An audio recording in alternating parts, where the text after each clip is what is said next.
You guys go ahead and get on up. Oh, I think you said you want to introduce it with one. Okay, all right. That's fine.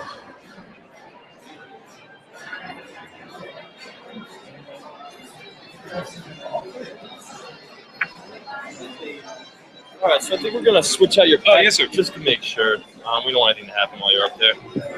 And if anything does happen at any time, we'll just run up a mic, or if you guys want to go to the podium, Pretty much we're going to stay in the seats and just hand over the thing, but yeah, that's fine. Thanks, sir.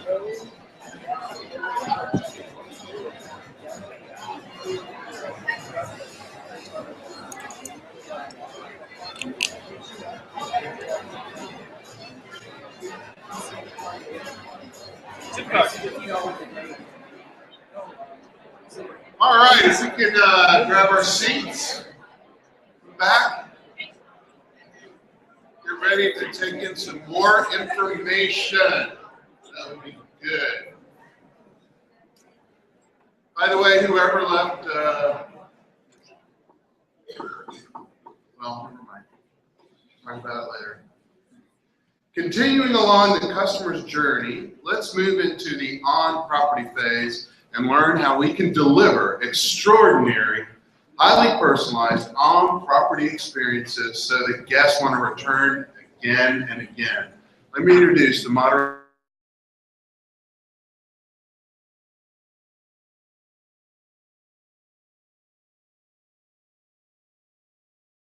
Please come on up. Let me read. I'm sorry, keep it here. Good. Let me read what we're supposed to be talking about.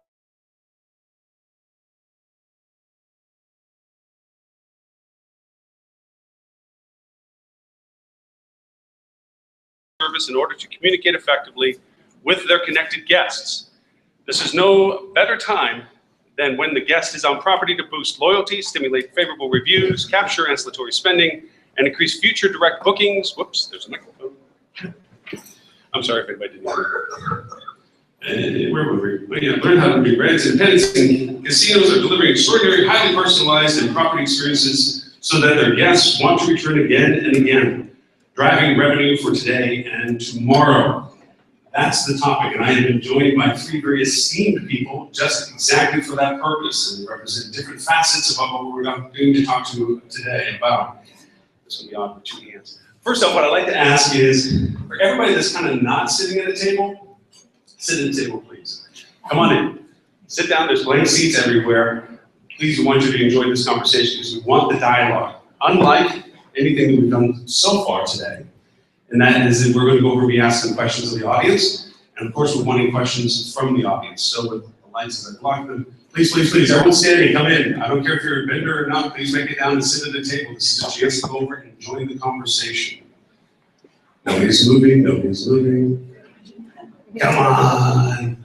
Okay, we're not going to keep it down low, we're just going to go over and do it again. All right, everybody that is sitting, please stand. Stand, please, up. It is 3 o'clock, right? So for that reason, stretch. Also, while you're stretching, we're going to do a selfie, by the way, with a selfie stick. Yes. What we'd like you to do is take out a business card. Go ahead, take out your business card. And hand it to somebody that you haven't handed the card to already. Meet somebody right now. We're going to take a selfie.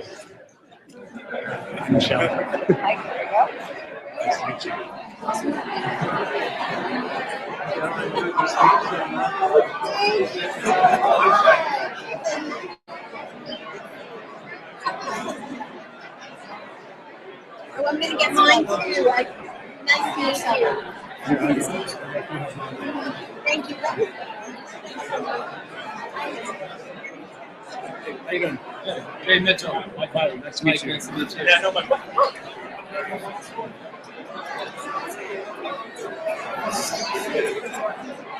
Okay. Excellent. Please, if you would have a seat, if you said I did person you know your business card too.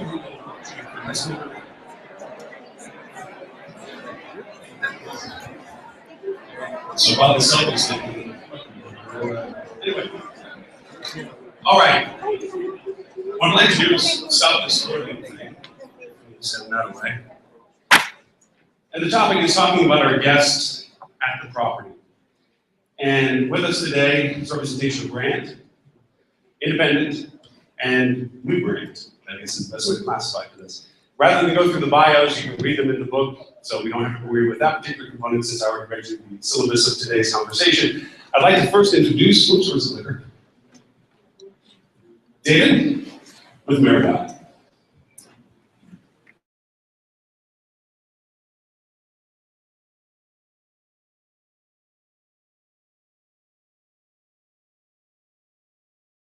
John Elliott, strategic marketing for Mohegan Sun. Jim Zito, I'm with Chelsea Hotel Group. I oversee marketing, revenue, and actually low voltage wiring and construction.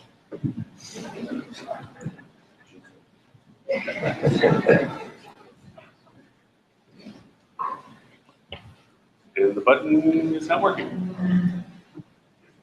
Oh, my microphone.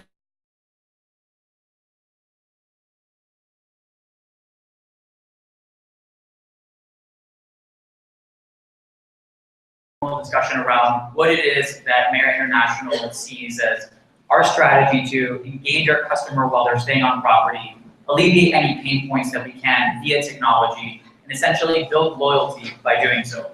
And it's always useful to start out with the why we're doing this. And I think that one word that snuck up a lot in the last few days whenever you're talking about digital marketing is essentially the word millennial.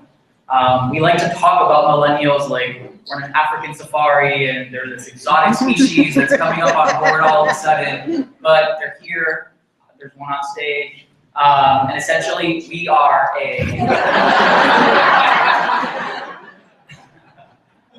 Centennial. So we are more likely to rely on technology and use mobile devices and stay connected to our world in our daily lives, and especially while we travel. So at Marriott, we have essentially examined what is the life cycle of our travelers as they're considering staying at a hotel, while they're booking their travel, and then as they are preparing to depart on their trip, or as they're in the immediate vicinity of taking that trip on an airplane at an airport. What happens when they arrive on property? What happens is they're staying there, playing there, working at the hotel, and then eventually returning back? What are the different pain points that we could potentially alleviate with the use of technology? And I'm here to talk about 4 really cool initiatives that we have been working on over the last few years. The first being mobile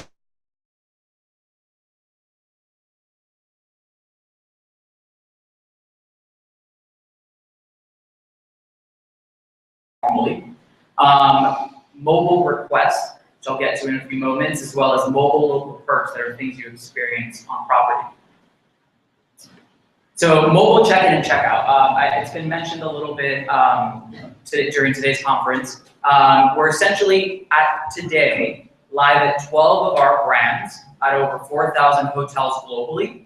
And essentially what we provide is an enhanced arrival experience. So the day before your trip, we're already letting you know through the app if you're signed in and you're a rewards member. The service is free to use and our rewards program is free to join. Once you download the app and sign in, you're able to immediately submit an arrival time. The next day as you're about to arrive, we let you know in real time when your room is ready.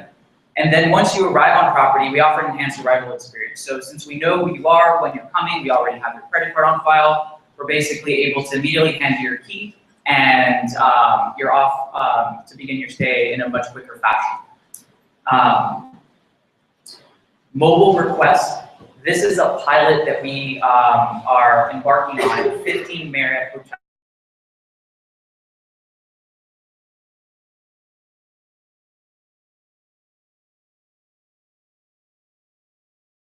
Things from ordering towels, pillows, extra bath products, setting a wake-up call, ordering your car. And a really cool feature about the way that we're choosing to leverage this technology with our guests is actually allowing the use of two-way chat.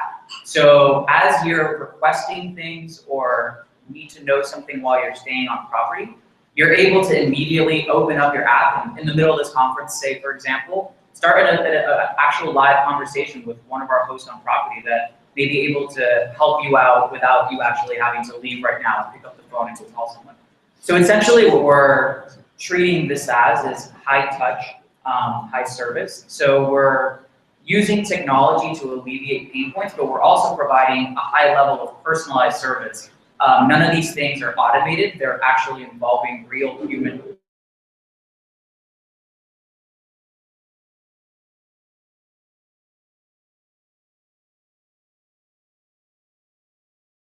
Perks is a partnership that we have with our Merit Rewards program. And this is again available at 15 Merit hotels in pilot form. And it's a really cool program that we launched in the summer of last year. And it leverages beacon technology. So this is something that you would essentially use while you're on property.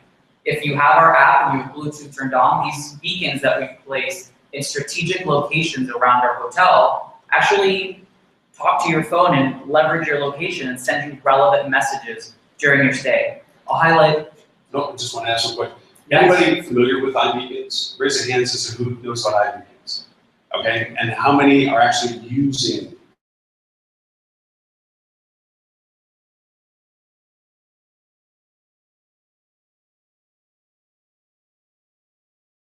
Leverage a few screens to show you the different amenities and things you can do on property.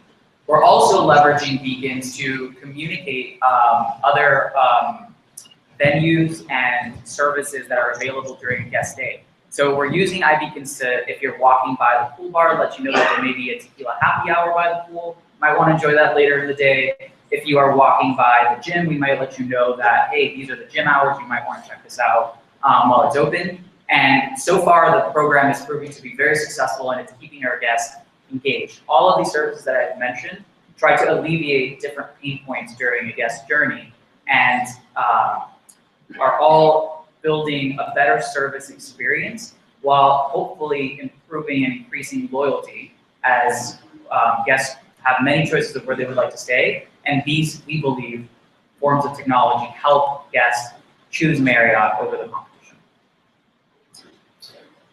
Very nice. At this point, we're going to hand it over to John Elliott with Mohegan Sun.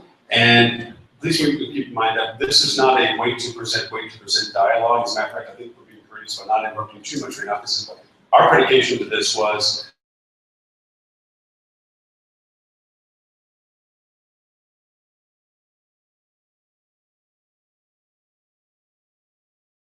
with over 300 people. The brain trust that's out in this room, I know half of the people here, and they're much smarter than I am, but very far than that, probably even better, is if we were at agency prices, we're at $500,000 per hour. That's a lot of mentality in this room that can really talk and discuss, because this touches all of us. So please keep that in mind as we progress through the conversations, that at any time you feel like there's a question, please raise your hand. We'd like to meet you. I'd like to ask. Yep.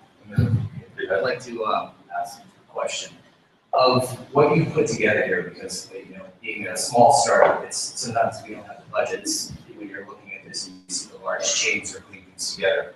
And when you go in to do a test like this, you go in with expectations. You're like, this is going to kill. This is really going to work. Is there something that you've deployed that you're testing right now that you expected a certain behavior and you're not getting it? And on the other side, is there a surprise that you've encountered that you're like, damn, we need to think about this? This is awesome. Yeah, Local Perks is a great example. So initially we thought, hey, we'll go throw some beacons around a hotel and we'll start messaging guests while they're staying on property. Sounds easy, right? But all of these initiatives really take a highly coordinated effort between digital operations, change management. These aren't things that are just easy to throw up and immediately have work successfully on property. So we learned quickly that this is actually a humongous exercise in content creation and content development. So if we put out offers or messages that are irrelevant or not engaging or not necessarily something that someone doesn't just automatically know when they show up on property, we realized that the engagement rates were pretty low. So early on, we made it a huge effort to collect the best.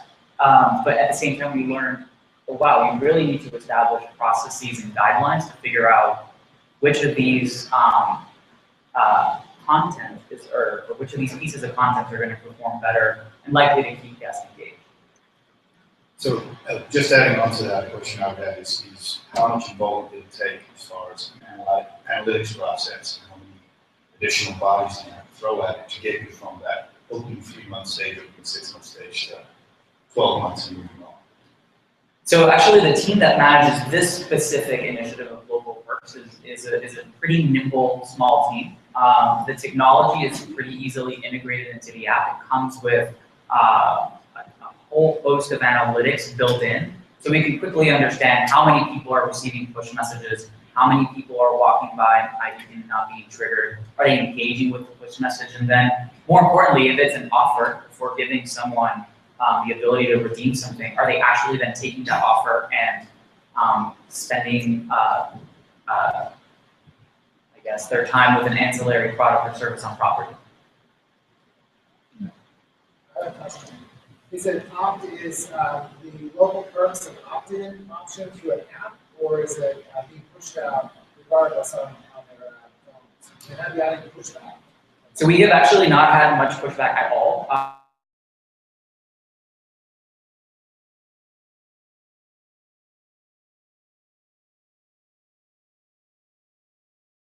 And why am I not getting these messages?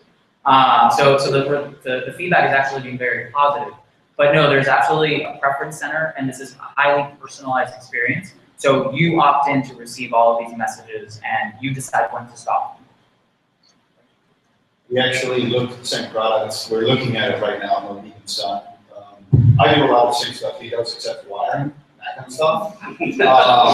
And on a side note, with what I do, we want all the stuff he just said. But again, we're getting into the whole budget issue and how to perform. And in regards to the opt-in, being a casino, a lot of the people that visit property are already in a database. So we're also looking at different options for just forcing it on people. And legally, where we stand with that, what our options are. But offering it up as, we're signing you up for this, take advantage of it, your choice to opt out. So there's different ways to look at it too. So again, like I said, as an independent property, we're a fairly large casino. For those of you who don't know the property, we're one of the biggest footprints in the world. We're definitely looking at changing our business model a little bit, trying to attract a newer customer, because a lot of our customers are the same customers and have been for a long time.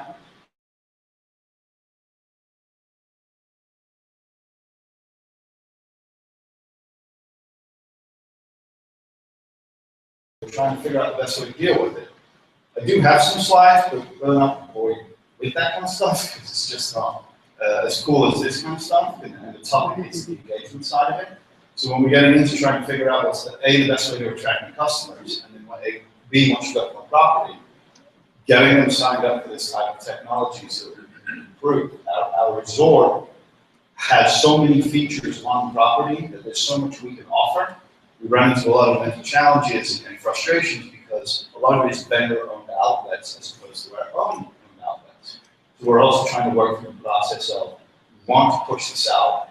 On the retail side, everything's owned by a vendor. I've got to deal with a corporate office that's in a different state, and it takes 6 months to go through their corporate approval process. So now we're going to be behind the times, and we're having these constant conversations and discussions about how do we make this work, being an independent property. So, I'm just going to skip myself. As we progress on the deck. Well, actually, before we go forward with it, Jimmy, moving forward to where you were, because we go through slides, is okay. It's been mentioned already earlier in the conference as part of feedback. We feel like as an industry we're behind. That no matter what we do, no matter how successful we feel that we're getting to the front edge, we're really finding we're still within the back of the program. Is that a shared sentiment? Do you feel that as an industry, at all factors,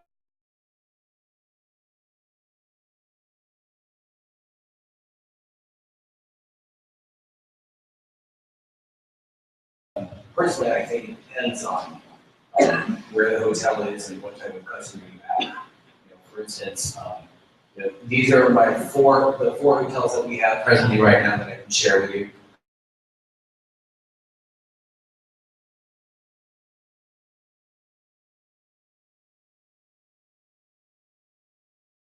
Rushmires.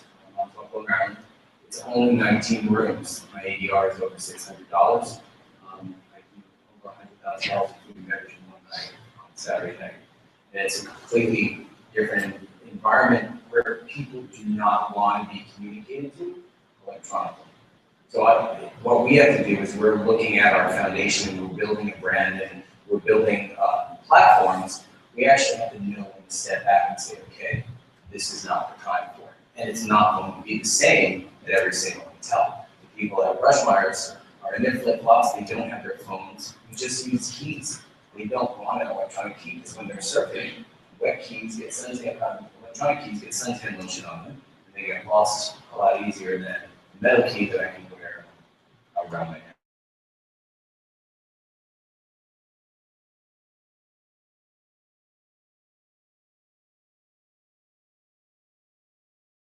And then as we're looking at our back-end functionalities to deliver the service that's required for our brand standards that we are establishing, we will then layer on a consumer front-end facing element to them, that piece. I would say for us, yes and no. We, as I mentioned earlier, we're trying to go after a newer clientele. And part of my responsibility is exposing the resort besides just the casino floor. So in that regard, yes, we want this kind of cool stuff that's going to help us get there. A large portion of our database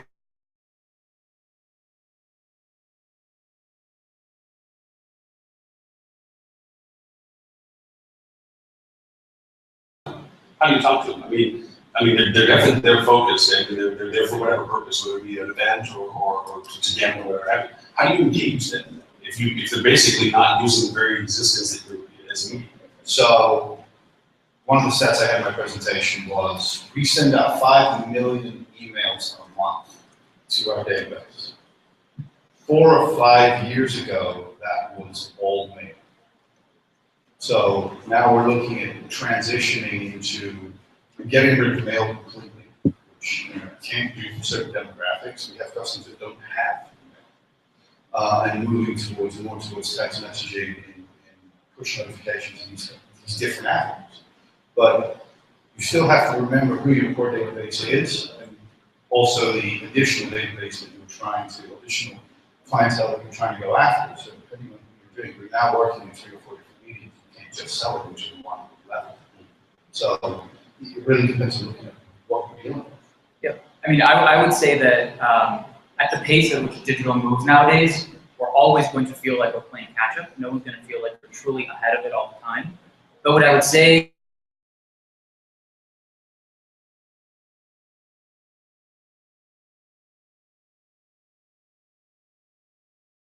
to have two-way chat and place requests via phones. You know, you may have seen this scattered at an independent hotel here or there every now and then, but for us, the challenge is making sure that if this is rolled out brand-wide, we're actually delivering on the expectation, and we're actually, if we're saying, you can chat with us and we're actually going to respond and we're actually going to deliver something to your room or wherever you are in the hotel, that we can actually do that. Because otherwise, we're really failing our guests by showing them all this cool, flashy stuff, and at the end of the day, as hotel operators, not delivering a good experience.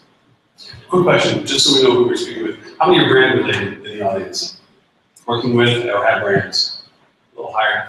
Oh, thank you. And the rest is independent. Raise your hand. Okay. First question to brand. For everyone that has brand properties, are you waiting for brand to just take care of all this? Are you looking, do you feel like you're behind the independent hotels? Just raise your hands. Who feels that brand is keeping them in front of what's going on? Like in the mobile checkout stuff, all right?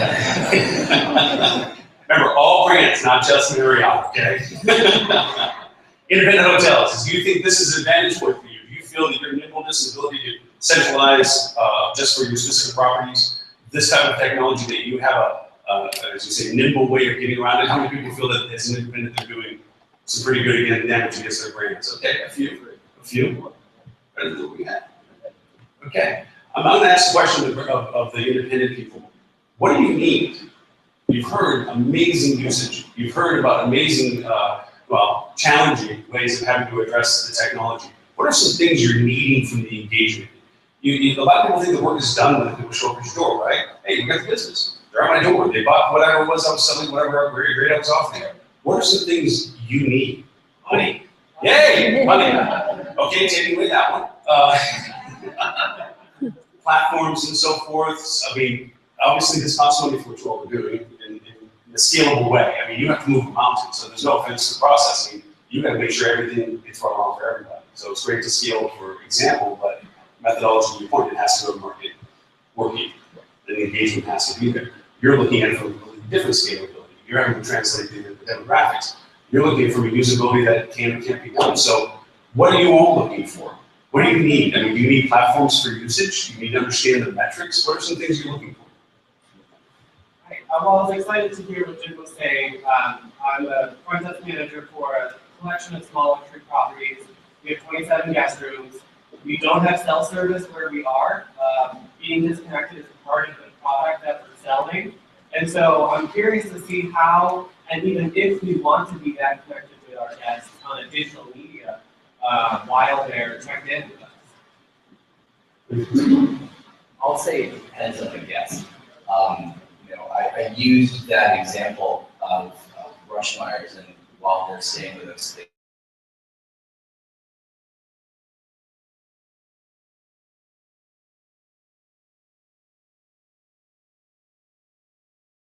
we have a programming group that programs out the hotel, and that is everything from events to DJ scenario to kind of curating, which is an overused word, curating all the experiences that are going on in the hotel. And from a database standpoint, I can actually email my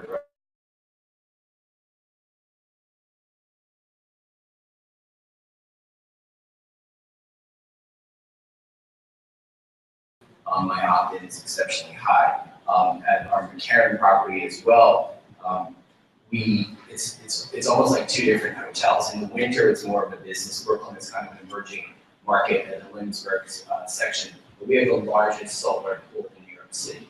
And when the pool season opens, it almost becomes a mini pool season in Las Vegas. And so really, the answer is that you have to feel for what your property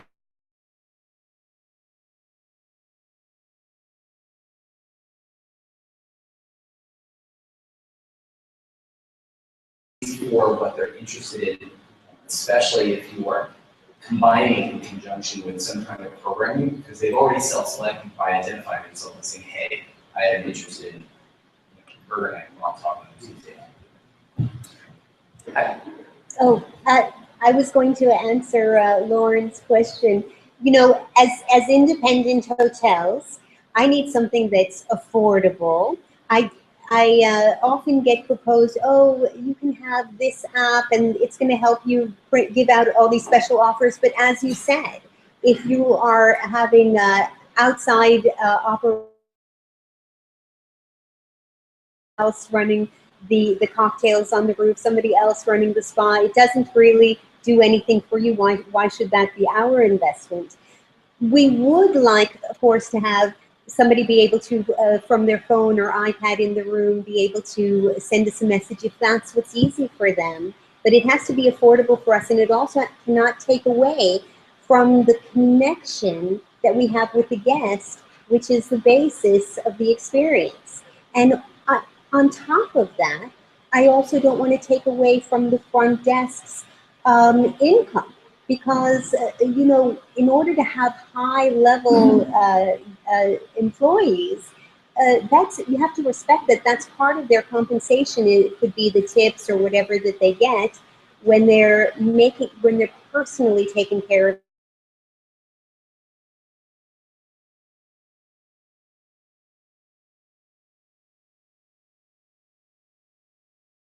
be at a different price point, because obviously Marriott has more money to spend on something than a 60-room hotel. I don't know if everyone heard it down the politics, basically the affordability of the platform, but that you bring a very good point that I'd love to ask as a question. I mean, there's spectrums, pendulum swings for all of this. There is the total automation of technology, where literally front desk goes away. No one has to see anyone. Back there's a National Car commercial about not having to talk to somebody, because the engagement of processes in the car so seamless as another industry. For us, the checking in and going into the room and so forth without having to talk to somebody goes to a certain audience. On the other end, you're talking about people that want total engagement. They don't want that technology to it. What do you think is a good happy medium, a progressive technology that can be used when you need it, an iBeacon that engages when you want to? I mean, where do you see possible solutions to that sorry. I mean, I would just reiterate that, so Marriott's perspective is that we would like to communicate with our guests however it is that they would like us to communicate with them. And so we believe that mobile is a great way for them to be able to let us know yes or no and at what stage in the process. But our interactions with our guests are extremely personalized, and as I mentioned earlier, it's high tech, high touch. Even be able to whip out your phone and ask for something. There is someone else at the other end of the line, and there is someone else who's going to bring you something with a smile on their face and make you feel like you're getting what you need during your stay. So we're simply using mobile as one vehicle. But I would definitely say that it matters where you are and what type of hotel you're offering and what kind of guest experience your guests are actually coming to your hotel for.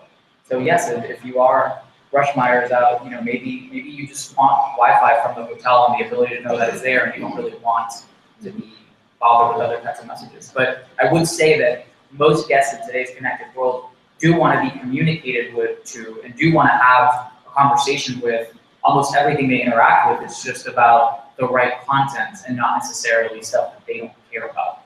So it has to be personalized and meaningful to them. They want to add, we have another question. I would just, to Miguel's comment, it's one of the things that we're always conscious of, especially when you're presented with, you know, you meet somebody who's trying to sell you one of these apps that does something a la carte, and they get all excited when they have this online concierge and talks about the Olive Garden that's around the corner. And immediately you go, no, can you shut this off? I don't want this. And a lot of times, except people don't understand why.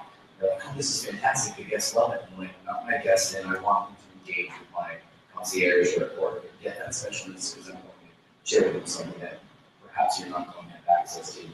That's what we're trying to do, to make ourselves the expert in our location/destination. And that can't be replicated sometimes from a third-party source. In many cases, you need to get it from, in order to have that type of engagement. And that's not the same for everybody. There's going to be points where it's useful and necessary, and sometimes I want to order food from Seamless Bread, and sometimes I want to call home. Good question with this one. Yeah, the question to Loren, your question about what the independents need, I think one of the things we run into in Adelphi on this is find something great, whether it's mobile check-in, communicating with guests on property, is we find something that's great, we want to try it. Maybe it is accessible to get into it fiscally to test something, but because it's in maybe a test situation for us in an independent, where does that responsibility fall on property? Who owns that?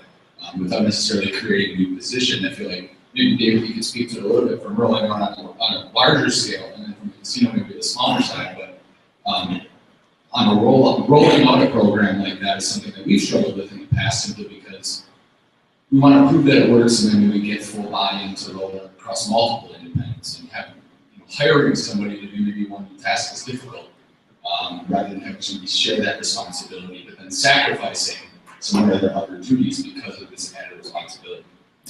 So we have a wide range of hotels, everything from full service hotels with hundreds of people working in them to a select service hotel that may only have one person at the front desk that's doing everything at the hotel between certain set of hours during the day. So that is where our technology strategy has come into play, and figuring out how can we deploy this across a whole range of different sets of hotels, and making sure that the staff models that exist at those hotels can still comply with this new level of service. So we have not required the addition of extra positions or whatnot to be able to offer these services. We've simply allowed them to come to be with the use of technology.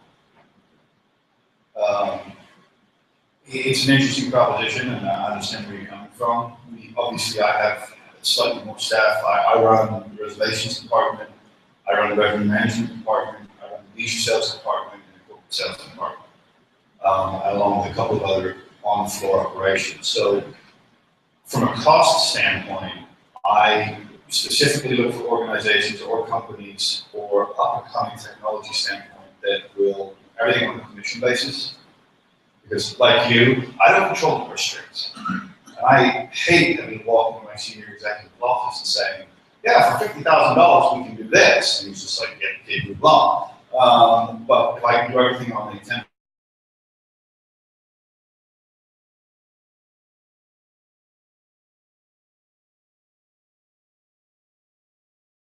finding somebody within the team and trying to understand and recognize. As an example, we're implementing software that does mobily the option to upgrade your suite the day before you arrive at the hotel.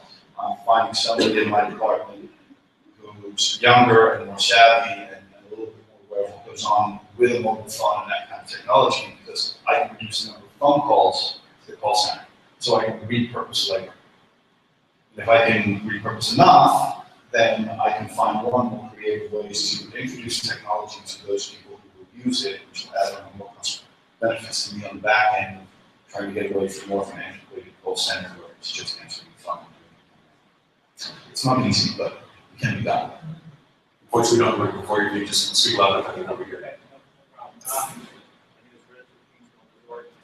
Dave, if you can just address the correlation between pre-stage triggers where we're trying to get customers to see on-property revenue opportunities before they arrive, and then getting on-property, do you see engagement drop or increase? We've been trying to, of course, get people to engage with opportunities once before they arrive, and you're speaking about once they're on property. Is there a drop-off or percentage one way or the other? We haven't seen so, but what we've essentially outlined in the strategy that we've deployed is more along the lines of what to say when.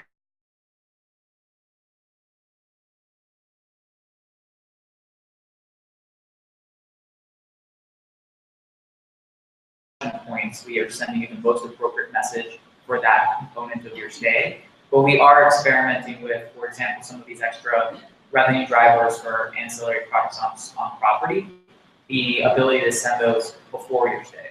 To be very transparent, the tracking of all of that revenue portion is what becomes a challenge if you're trying to make it a business case that, hey, paying for the weekends and running this program, it is content heavy, will somehow yield X more in incremental revenue. That piece is something that even we struggle with as a company. I'd like to, at this point, Jim, from the conversations we're having, we all had something to say about this to some degree or not. This was an example we wanted to kind of refer to as a different approach to engaging the guests while they're at property level. So if you would, please. Well, this is just what I know, second or third hand.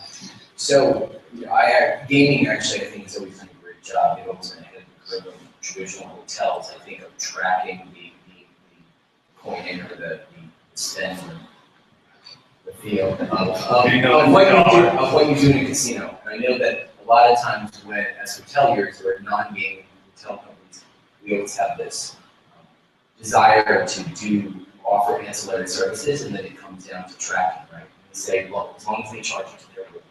And of course, many times that's not all of your customer. And I think SLS is doing a good job of kind of pushing the envelope with this. So, SLS obviously started out as more of a restaurant-based organization, and they've gone into the hotel business, and then most recently they've gone into the gaming business.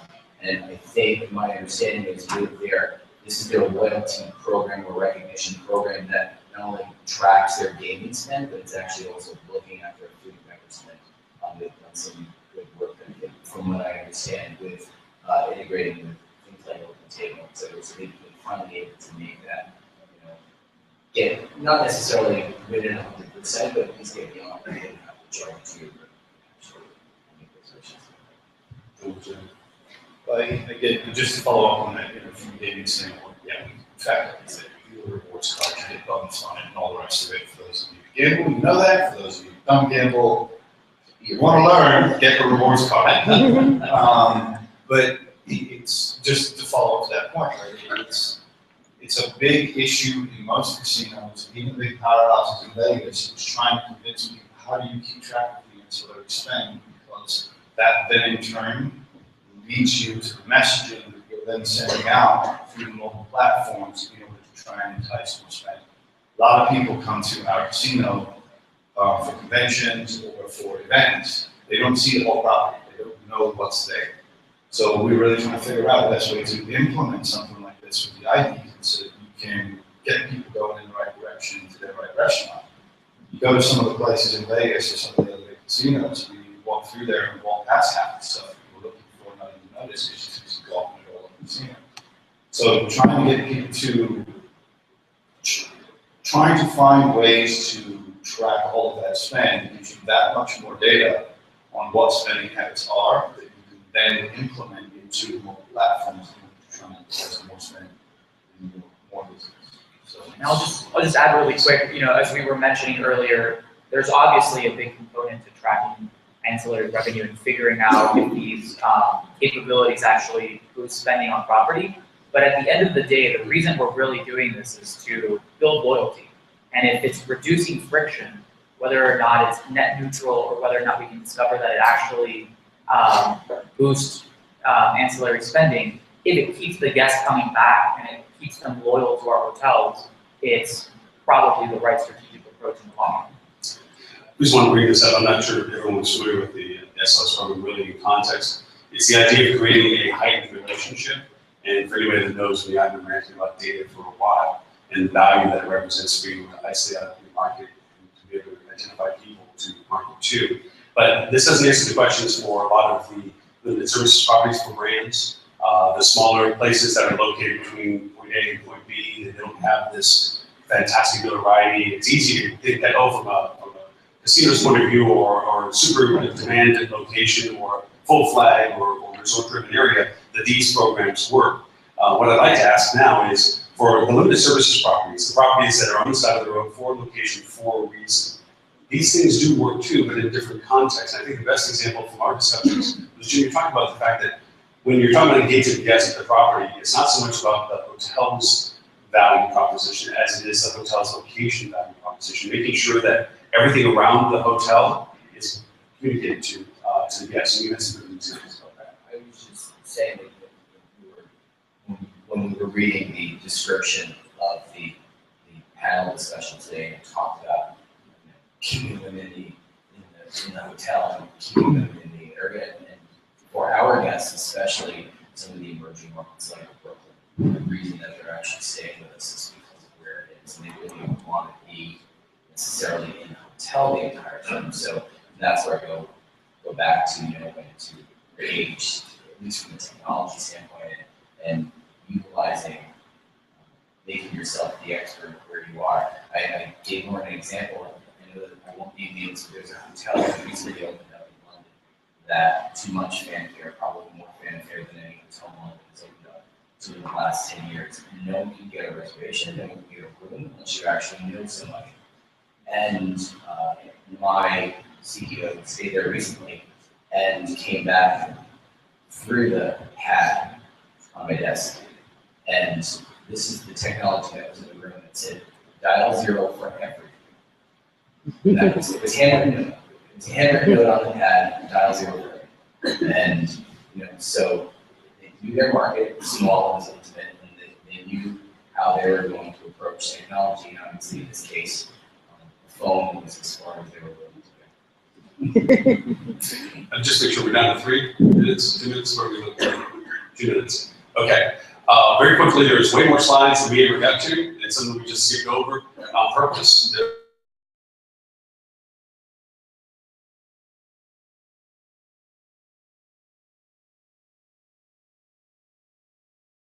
take home, because we all wanted to take home. So there's a list after this. This is not the list, it's going to skip it. But no, let's move back. So come on back. All right.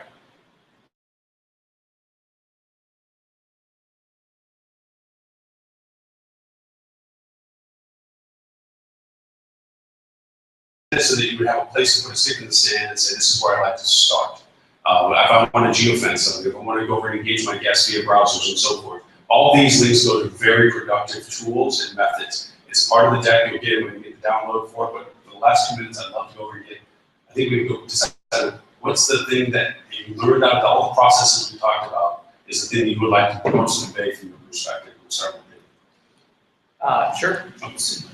Or not. So I would just say that the thing we learned the most is that to be able to execute these, this is not just a technology play. It's not just we're going to roll out a new feature and like check the box, it's done. You really have to work very closely with so many different disciplines in the company to be able to execute this properly and actually deliver on the promise you're making with the technology. So that's been the thing we've learned the most, which is you really have to fulfill on the delivery or else this all fails. From our standpoint, and I say this quite honestly, don't overthink it, don't get too technical. Start small. And I realize there's a lot of independents and a lot of brands, but I would love to just plug everything in and see what happens, and we'll go from there. But the reality is you need to pick what you want to start with, let it do its thing, go from there, move on to the next one, move on to the next one. You can't just you can't just plug it all in and go. I'm sure these things, because it doesn't happen. It's all good stuff, so.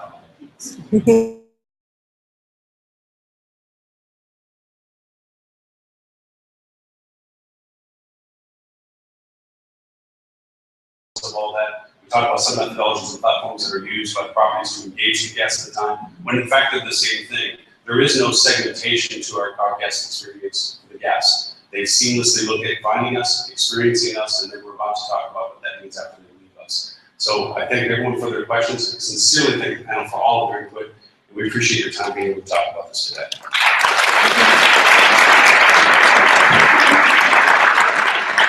Thank you. Thank you, Loren. Thanks for us down for your insights. So yes, Loren, you're right. So we've talked about what to do when people are shopping, how to get them booked. Now we've talked about what to do when they're on property, so it only makes sense that we're going to talk about what to do after they leave your property. I'd like to introduce you to Tim Sullivan, who will moderate our next conversation around the post-stay phase of this customer journey. Tim is president of Sendine One and a member of HSMAI's Digital Marketing Council. Because of Tim, Sendine is also a silver partner for today's conference. Let's give him a hand.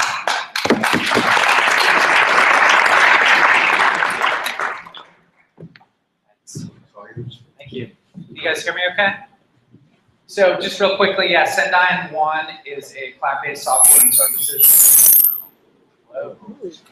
I like that effect. We provide CRM, loyalty, data-driven digital marketing, and interactive design and development. We love sponsoring this event. We've done it for a few years now. I've met a lot of you today, some new faces.